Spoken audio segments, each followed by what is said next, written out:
Be bit by a dog all the time. Well, that's how you become a handler. I did it for 6 years. Steven did it for, I think, 4 years before he became a handler. So it's kind of our starting process to learn the dogs and learn their behavior. So as you'll see, our dogs right now, our department has 4 dogs. All of them are what we would call an apprehension dog. So for our apprehension dogs, their job is to find someone maybe that's hiding in a building, someone that runs from us that poses a dangerous threat. He might have a weapon that's going toward public, or they're hiding inside of a house for a burglary alarm or in a commercial building, right? We don't just send a dog on anybody. You have to meet special criteria, and it goes through a lot of training, not just for the dogs. The dogs go through a training period from 4 to 6 weeks when we get them, and then we train weekly every Wednesday. And now weekly training and even the academy is not just for the dog, it's also for the handler. We put them in scenario type training to make sure that we're all only sending the dog when we have to. We would never send them just because. It's a less lethal force option for us, right? It's the only less lethal force option that we can do that's further than 20 feet away, right? So if somebody's running toward the mall and they had a knife in their hand and there wasn't a big group of people, we would be able to send the dog to keep everybody else safe, right? We can't just, there's limitations, obviously, with a big crowd like this. We wouldn't send a dog within a crowd. A dog does not know the difference between a police officer and the bad guy. What they do know, though, is what that suit is, because we use it all the time, so he knows that that's his play toy, and he gets to have some fun with Officer Gardner there. So we'll walk him up, but watch his tail. One of the things when he walks up and he goes on a bite, I want you to pay attention to his tail. If he was me, his ears would be back, and his tail would be down between his legs in a fighting position. But look at his tail. It's wagging, his ears are up, he's actually having a great old time. Now, Officer Gardner's not, right? But that's part of the process here. And so you go through, and he's only allowed to do what his handler tells him to do. So he loves that suit. He knows what that suit is, but he's not going to go run at that suit until he's told. And so we don't call it attacking. He would apprehend the person running from us. Now, dogs are also used to find drugs. They're used to find bombs.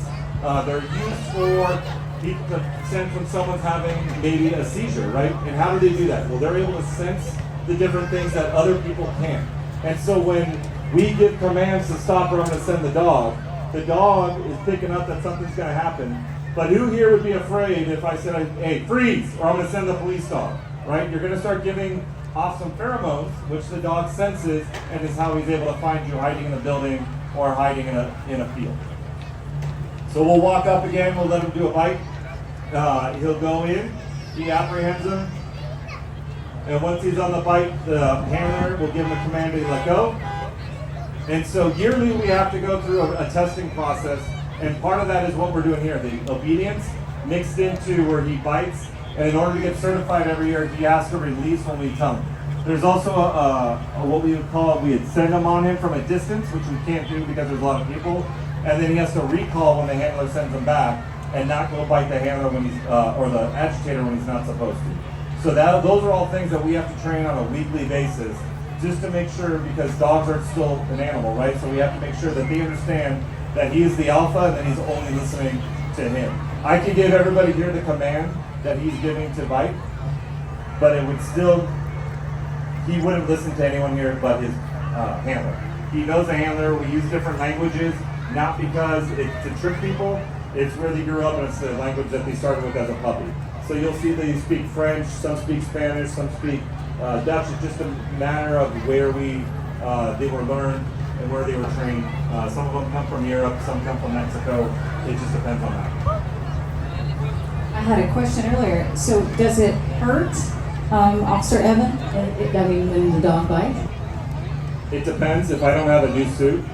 So we have to replace the suits because it gets worn down.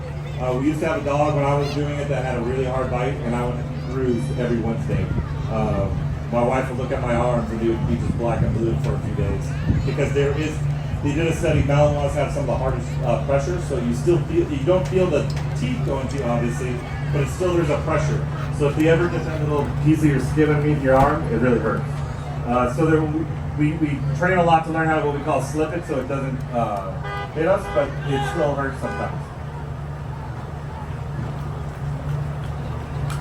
We'll do one more. If you want to do one more, Steve, then we'll do yours back.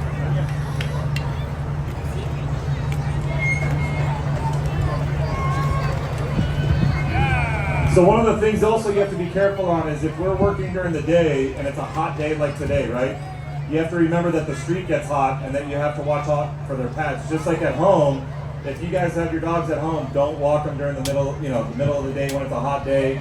That ground can get up to 130, 140 degrees.